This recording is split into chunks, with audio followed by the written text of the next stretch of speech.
Money is gone. I love it. It's like the parent, right, that comes in and is like, okay, hey kid, I don't like your lifestyle right now. I don't appreciate this. This is not going in the direction that we not want or need. So no more money.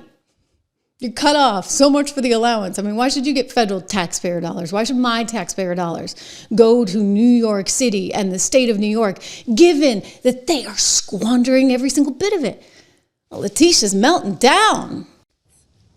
Payments to the state of New York and to states all across this nation.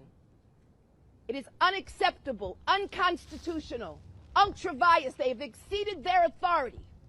And so it's important that attorneys general representing our respective states stand up and enforce the rule of law, because Elon Musk, individuals at the Treasury, and the President of these United States is not above the law. And we will continue. You know, as attorneys general, we've been preparing for this. This is not the outcome that we wanted. How many times has she said that? Like, seriously, guys, I've played you the sound bites before. This is not the outcome we wanted or expected, but we've been preparing for this. We've been studying their playbook. I mean, like, I know the whole speech by heart. I don't need to bore you with it, but this is her MO, okay? Well, Letitia, again, you may not be the brightest bulb. You may be a heck of a politician, though, but I'm just going to remind you, because I didn't go to law school, but I'm not an idiot. And I know that the federal government has power over, if anything, most definitely, our borders. That's like basic stuff. So they have total control over this, whether she wants to admit it or not. They have the power to enforce immigration law over the states, incidentally. So the states can get out there and say, oh, we're going to do this, we're going to do that. And that's exactly what New York and plenty of others, sanctuary states, sanctuary cities have done.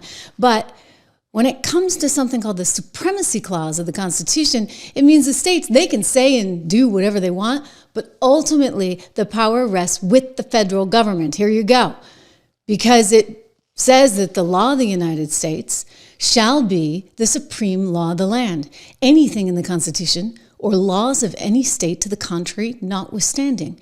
Congressional intent is paramount in preemption analysis. Accordingly, a court must determine whether Congress expressly or implicitly intended to preempt state or local action. All right, by the way, you get H.R. 35 that they've also implemented, in which Congress is saying if somebody is here illegally, that's a problem. They need to be deported. And this is what Pam Bondi has been arguing, because she's saying things like the green light law in New York City and New York State, they actually put law enforcement that are trying to do their job in jeopardy, which is pretty messed up. And if you don't comply with federal law, we will hold you accountable. We did it to Illinois. Strike one. Strike two is New York. And if you are a state not complying with federal law, you're next. Get ready. And the great men and women of law enforcement are standing behind me today. We have FBI, DEA, ATF agents. They put their... Okay?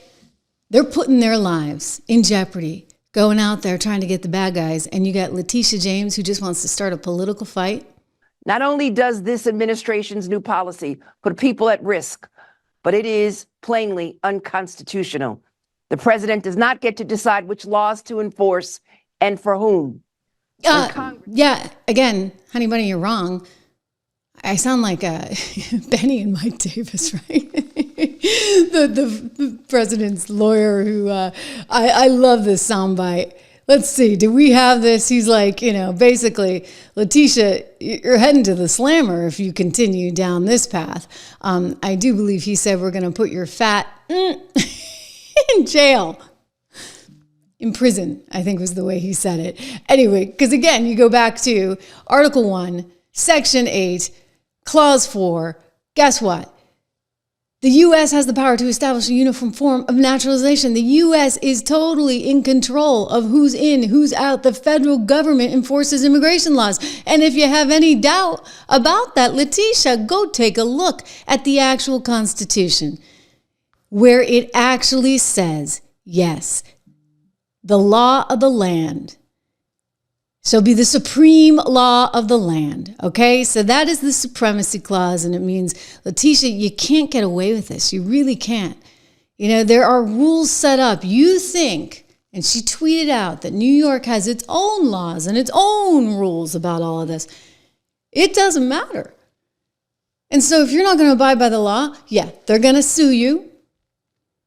But they might also do what they do with spoiled children. Cut you off. That's what happened. She is cut off.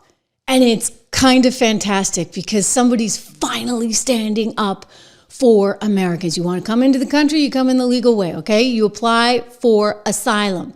Should not be that hard. And no, this is not a constitutional crisis. It doesn't have to be a constitutional crisis. This is actually pretty simple stuff. And the Supreme Court will decide it. So Caitlin Collins and CNN and the New York Times, you can go on about this all you want. You're just over dramatizing.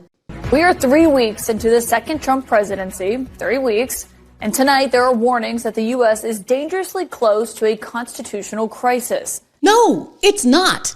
Because once again, this is simple stuff, okay? Simple stuff. The feds have control over the border. That's why, hey, you know what, Governor Abbott, I felt for him down there in Texas, trying to put the wall back up as Biden was taking it down, and he couldn't do it. Why couldn't he do it? Oh, because you see, the federal government, i.e. Biden at that time, had control over the border. And our lovely border czar, one Kamala Harris, she had no interest in controlling any of that.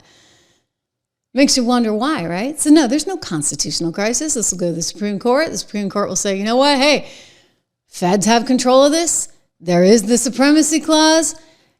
And the bottom line is, you all, Letitia, AOC, Ilhan Omar, the entire squad, Kathy Hochul, you're all wrong. Unbelievable, pretty magnificent stuff. But I asked this, why were they doing it? Like, think about, like, why, like, what's the rationale here? Why would they be doing this? I realize it's kind of like bordering on conspiracy theory when you say, well, maybe they were looking for votes. I mean, the reality is a lot of people came here as soon as they were here and they had legal status. They actually looked around and said, we don't like what they're doing either, right? So I don't know if that necessarily would have won them the day at the end of the day, but I think that's what they were doing. I really do. And you know why? Take a look at this. Think about New York allowing or moving to allow. I don't think they're going to get any of this through, but they wanted to allow 800,000 people that were not citizens here in the country to be able to vote in local elections. I mean, it's wild. Like, can you go anywhere else and not be a citizen and suddenly be voting in elections? I mean, try that in Switzerland. Good luck, right? Try to Mexico. Good luck. Like, that's not happening. So why would it happen here unless the Democrats were just trying to get more votes? Is that what this is? I kind of think it is.